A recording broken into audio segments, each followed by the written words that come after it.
Hi all, ఈ వీడియోలో నేను మీకు రీసెంట్ గా ఒక డౌట్ వచ్చింది మా గ్రూప్ లో, మన డిజిటల్ మార్కెటింగ్ వాట్సాప్ గ్రూప్ లో. ఆ డౌట్ ఏంటంటే, సార్ మాకు క్యాన్వా ప్రీమియం పర్చేజ్ చేసేటప్పుడు వాళ్ళకు ఆ బ్యాంక్ కార్డ్ ఏదో యాక్సెప్ట్ చేయలేదని ఒక చిన్న ఇష్యూ వచ్చింది. So issue is about the payments అనమాట. మనకు ఆన్లైన్ లో మనకు చాలా టూల్స్ కొనేటప్పుడు ఆ ఇష్యూస్ రాకుండా మనం ఏం చేసుకోవచ్చో దాని గురించి నేను వీడియోలో చెప్తాను. నేను ఎలా చేస్తున్నానో కూడా చెప్తాను. సో ఫస్ట్ థింగ్ వచ్చేసి, మనకి క్రెడిట్ కార్డ్స్ ఉన్నాయి అనుకుంటే ఈ ప్రాబ్లమ్స్ రావు. Credit card, so credit card లేకపోతేనే ఇవన్నీ ప్రాబ్లమ్స్ ఉంటాయి. బట్ క్రెడిట్ కార్డ్ లేకపోతే ఈ సమస్యలను మనం ఎట్లా అధిగమించవచ్చో ఈ వీడియోలో నేను మీకు క్లియర్ గా చెప్తాను. సో ఫస్ట్ థింగ్ ఏంటంటే, మనకి ఈ కంపెనీస్ అన్ని ఏవైతే ఉన్నాయో, వీసా గానీ మాస్టర్ కార్డ్ గానీ ఈ ఇంటర్నేషనల్ కార్డ్ కనుక మీరు తీసుకోగలిగినట్లయితే, రూపే కాకుండా మనం డెబిట్ కార్డ్ అప్లై చేసేటప్పుడే మీరు వీసా గానీ మాస్టర్ కార్డ్ గానీ అడగడానికి ట్రై చేయండి. అడిగిన తర్వాత మీరు ఇంటర్నేషనల్ ట్రాన్సాక్షన్స్ ని ఎనేబుల్ చేయించి మీరు పెట్టుకోగలిగితే మీకు మోస్ట్లీ ఈ పేమెంట్స్ అనేవి మీకు అయిపోతాయి. ఆన్లైన్ లో మీకు అయిపోతాయి. ఎక్కడో ఒక చోట మీకు ఖచ్చితంగా క్రెడిట్ కార్డు ఉంటే తప్ప, కొన్ని అది రేర్ గా అవుతుంది తప్ప మీకు మాక్సిమం మీరు పర్చేజ్ చేయగలుగుతారు. మీరు ఈవెన్ లింక్డ్ఇన్ ప్రీమియం సబ్స్క్రిప్షన్ కూడా ఈ ఇంటర్నేషనల్ డెబిట్ కార్డ్ తో మీరు పర్చేజ్ చేయగలుగుతారు, అది వీసా గానీ మాస్టర్ కార్డ్ గానీ. సో ప్రజెంట్ డేస్ లో ఏం చేస్తారంటే, ఈవెన్ మనం జూమ్ గానీ క్యాన్వా గానీ ఈ టూల్స్ వాళ్ళు యూపీఐని కూడా ఎనేబుల్ చేశారు. ఒకవేళ అది కూడా ట్రై చేయొచ్చు. యూపీఐ ఆప్షన్ తో కూడా మీరు పర్చేజ్ చేయొచ్చు.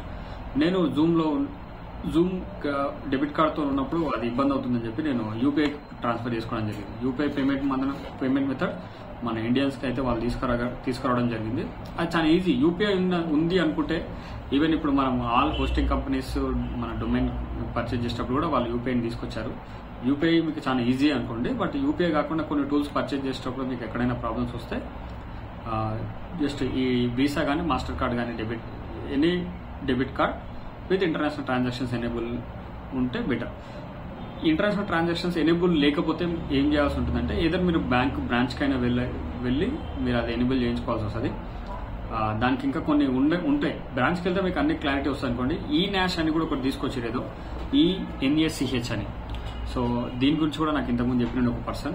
సో ఇటువంటి ఏమైనా ఉన్నట్లయితే బ్రాంచ్కి వెళ్తే మీకు అన్ని క్లియర్ అవుతాయి, వాళ్ళు క్లియర్ చేయగలుగుతారు. లేదా మీరు ఒక కస్టమర్ కేర్ కి మీరు కాల్ చేయగలిగినా వాళ్ళు మీకు ఇన్ఫర్మేషన్ అయితే ఇస్తారు, సో ఏం చేయొచ్చు అని. సో చేసుకోగలిగినట్లయితే మీకు ఆ పేమెంట్స్కి అయితే అంత ఇబ్బంది అయితే ఉండదు. మోస్ట్లీ ఇది చిన్న ప్రాబ్లమే, బట్ మనం కొనకుండా చేయగలుగుతాయి కదా చాలా ప్రాబ్లమ్స్, చాలా వాటికి. జస్ట్ ఇది ఒకటి పట్టించాలంటే నేను అలాగే పర్చేజ్ చేస్తున్నాను. యూపీఐ ఉందంటే యూపీఐకే వెళ్తున్నా. యూపీఐ కాకుండా ఇంకేమనంటే ఖచ్చితంగా క్రెడిట్ కార్డ్ అడుగుతుంది అనుకుంటే ఆ టైంలో నేను డెబిట్ కార్డ్నే వాడుతున్నా. డెబిట్ కార్డ్ కూడా ఇంటర్నేషనల్ పేమెంట్స్ ఎనేబుల్ అయి ఉంటే మీకు ఆ ఇబ్బంది ఉండదు. చాలా సార్లు బ్యాంక్స్ ఏం చేస్తారంటే ఈ ఆప్షన్ ని వాళ్ళు డిజేబుల్ చేస్తారు మన సెక్యూరిటీలో భాగంగానే. బట్ మీకు అవసరం ఉందనుకుంటే దాన్ని తీసేసి దాని తర్వాత దాన్ని జాగ్రత్త వాడుకోగలిగితే బెటర్ అనమాట. Thank you so much for watching this video guys.